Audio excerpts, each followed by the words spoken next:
So I just watch the girlfriend movie जो कि अभी अभी नेटफ्लिक्स पे आई है। वैसे ये 7 नवंबर को थिएट्रिकली रिलीज हुई थी and I am just in praise for this movie. Fabulous movie, Rahul Ravindran की डायरेक्शन में। That is this is the best directed movie and this is far by the best performance of Rashmika Mandanna.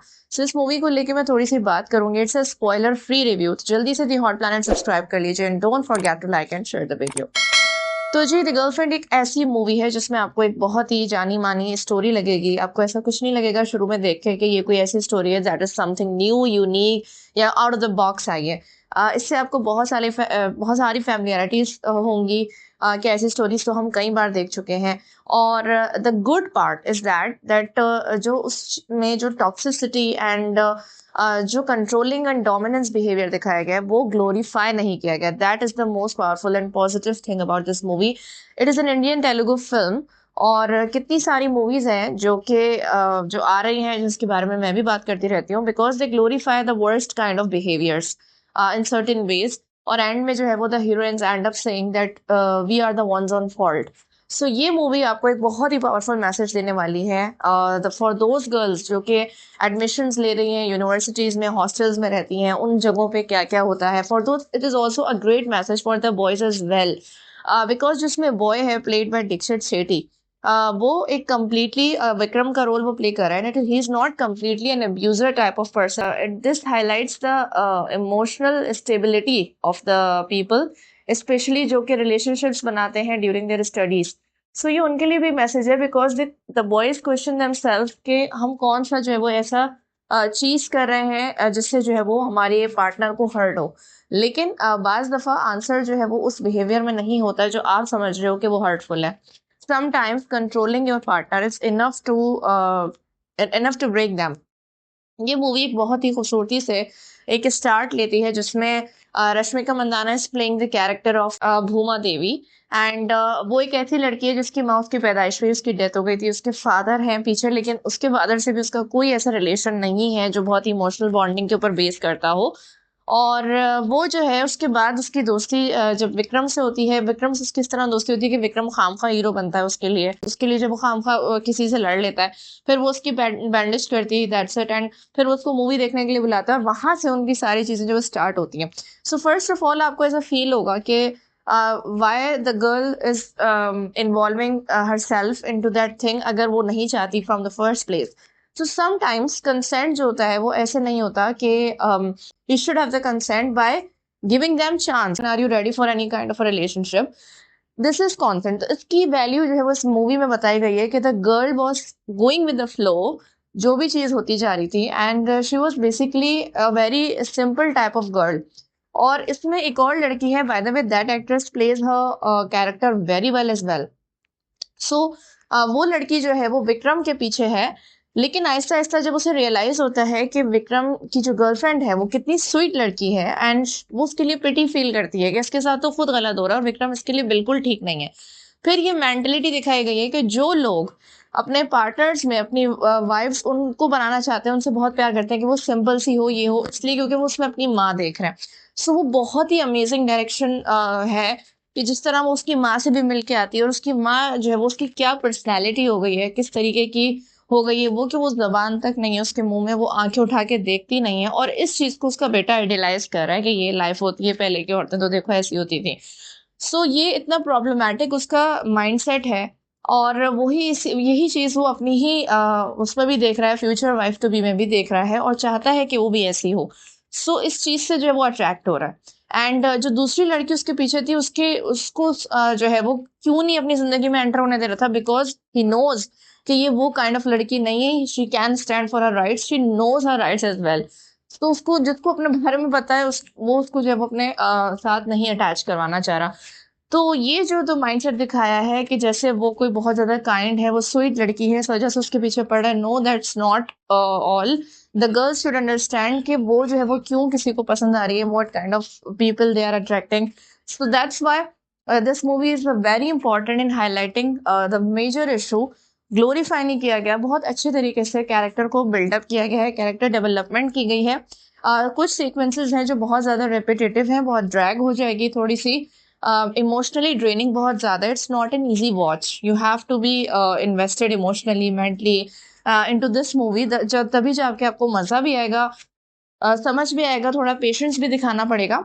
लेकिन ये है कि I thoroughly enjoyed this movie a lot, and enjoy in a sense कि मुझे ये अच्छा लगा कि इसमें जब वो फाइनली एक पावरफुल मैसेज दिया गया है, the beautifully directed sequences and the both girl Rashmika and the boy opposite her Dixit Shetty, दोनों ने बहुत ही बेहतरीन तरीके से परफॉर्म किया है।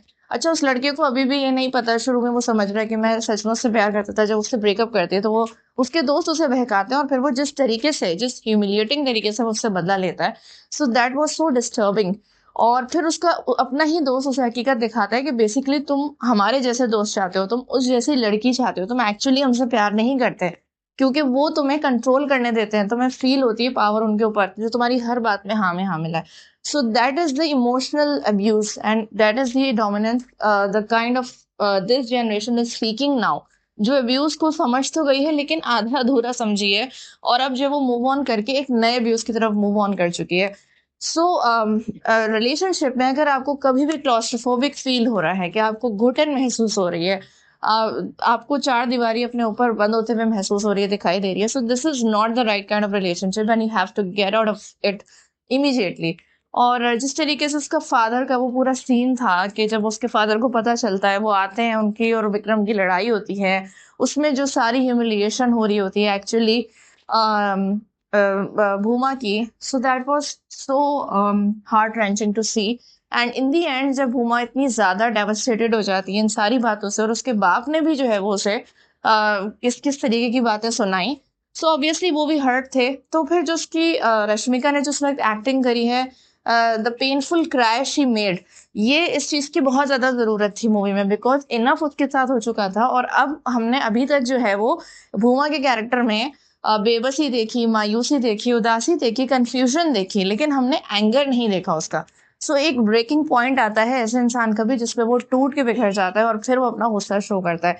So that was the breaking point of Bhuma, और उसने जो चीखें लगाई हैं, जिस तरीके से वो हार्ट फेल्ट क्राइज थी उसकी, वो बहुत अमेजिंग थी। और आखिर में जो पार्टी में जाके वो कहती है कि मैंने तो सब कुछ खुद ही बता दिया, जो भी वो पूरा सीन था, दैट वाज ब्यूटीफुल।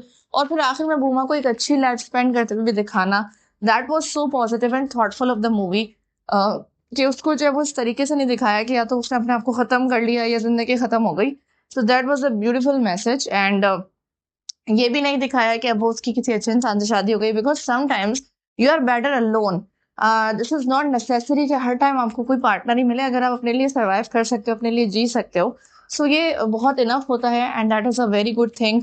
और उसका जो प्रिंसिपल का रोल है वो बहुत अच्छा लगा मुझे, क्योंकि उन्होंने उसको वो बातें समझाई जो कभी उसके बाप ने उसको समझाई नहीं सही से, कि तुम्हारा बाप हो या तुम्हारा पार्टनर हो, कोई भी हो, अगर जो तुम्हारे फैसले खुद ले रहा है, तो तुम जो है वो उसके नहीं सुनो, तुम अपनी सुनोगी, तुम एडल्ट हो, और एज एन एडल्ट हमें अपने फैसले खुद करने का राइट हमारे पास मौजूद है।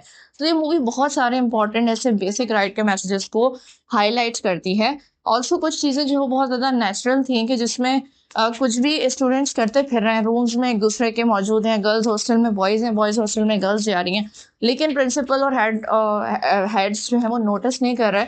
ऑल दो उनकी बात सही थी कि एडल्ट्स हैं, अगर वो अपनी मर्जी कर रहे हैं तो हम इन्हें रोक नहीं सकते, लेकिन जो आपकी यूनिवर्सिटी या कॉलेज प्रेमिस के अंदर जो चीज़ हो रही है वो कंट्रोल करना आपका फ़र्ज़ है, लाजमी है। बिकॉज ज़रूरी नहीं है कि वो प्यार ही कर रहे हो, उसकी आड़ में कोई क्राइम भी हो सकता है। तो ये तो आपकी जिम्मेदारी है, आपकी यूनिवर्सिटी, आपके इंस्टीट्यूट की। सो ये मुझे थोड़ा सा जो है वो आउट लगा।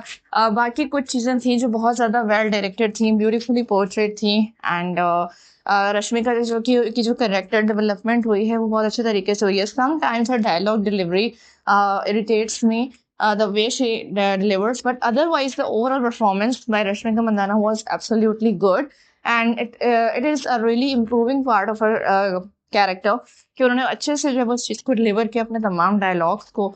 तो मुझे ये मूवी इस तरह अच्छी लगी कि एक फेमिलियर स्टोरी को डिफरेंट स्पाइस के साथ और इफेक्टिव बनाना, इम्पैक्टफुल बनाना, कि आपको एक मैसेज भी मिले, और yet it is so engaging, it is not something that is boring. तो आपको थोड़ी देर में जो है वो अंदाजा हो जाएगा मूवी देखते हुए कि ये जो है वो उस तरफ नहीं जा रही। थैंक गॉड कि आपने सोचा कि आप टॉक्सिसिटी को आहिस्ता आहिस्ता ग्लोरीफाई करेंगे। So the girl is slowly realising the poison Vikram is spreading into her. So उसको आहिस्ता आहिस्ता रियलाइज होता है, और वो सिर्फ ये नहीं दिखाया कि वो इमीडिएटली ब्रेकअप कर लेती है, वो पूरा अपना टाइम लेती है, सोचती है कि मैं आखिर ये हूँ किस रिलेशनशिप में, क्या रिजल्ट है इसका, क्या पॉइंट है, एंड आई एम सफोकेटिंग। सो इस वजह से उसने जो फैसला किया that was so good and so true, but उसकी कॉस्ट भी बहुत ज़्यादा बड़ी थी। सो ऐसी चीज़ों में पढ़ने से पहले ही जो है वो आपको रियलाइज़ करना बहुत ज़्यादा ज़रूरी होता है। So that was all about the movie review. Hope कि आप लोगों को पसंद आया होगा। अगर आपको ये मूवी पसंद आई है तो आपके क्या थॉट्स हैं इस बारे में कमेंट करें। Stay tuned with the hot planet.